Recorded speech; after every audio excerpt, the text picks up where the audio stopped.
Aujourd'hui, on est là pour cette dernière escale sur le bassin Rochelais.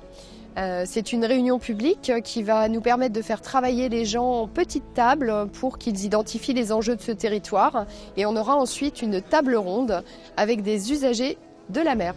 Pour programme, donc, une présentation par l'État de 20-25 minutes maximum qui vous permettra de voir un petit peu quelles sont les cartes de proposition, et j'insiste sur le mot proposition, puisque les décisions ne sont pas encore prises comme le disait Florent. L'État va présenter avec RTE les cartes des zones propices à l'éolien et des zones de protection forte.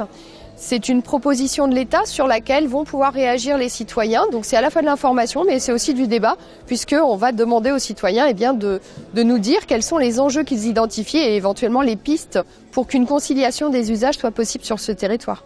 Alors le débat à table, c'était très intéressant, bien sûr, parce que suivant les personnes qui sont à notre table, en fait, chacun a sa position, chacun peut parler de son expérience professionnelle également, maritime. Moi, j'ai eu la chance de tomber à la table d'un expert maritime, d'un responsable de l'OP de pêche. Et il y avait également une femme qui travaille dans une usine à Bordeaux pour la construction des éoliennes. Voilà, donc en fait, on n'a pas tous le même point de vue, c'est ce qui est intéressant. Alors moi, aujourd'hui, je participe à une table ronde.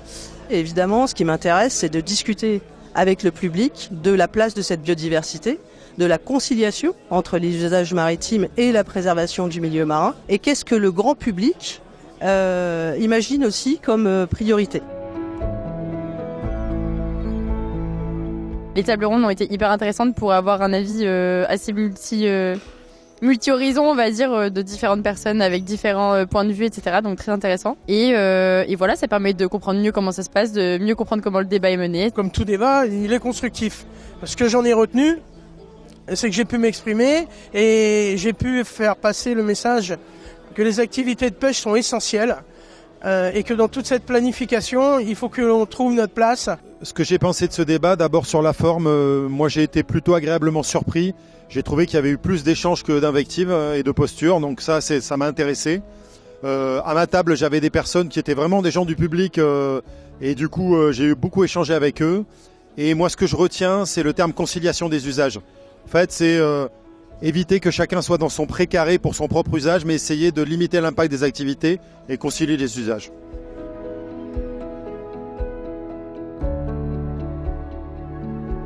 Tout ce qui se dit dans un débat public est collecté. Nous, on fait des enregistrements, on fait des comptes rendus. Et tout ça est versé au document final qui sera notre compte rendu qu'on aura 2 mois pour rédiger à l'issue du débat public. Donc à partir du 26 avril, on sera sur notre copie compte rendu pour tenter de rendre compte le plus fidèlement possible de tout ce qui s'est dit sur cette façade concernant les documents stratégiques de façade.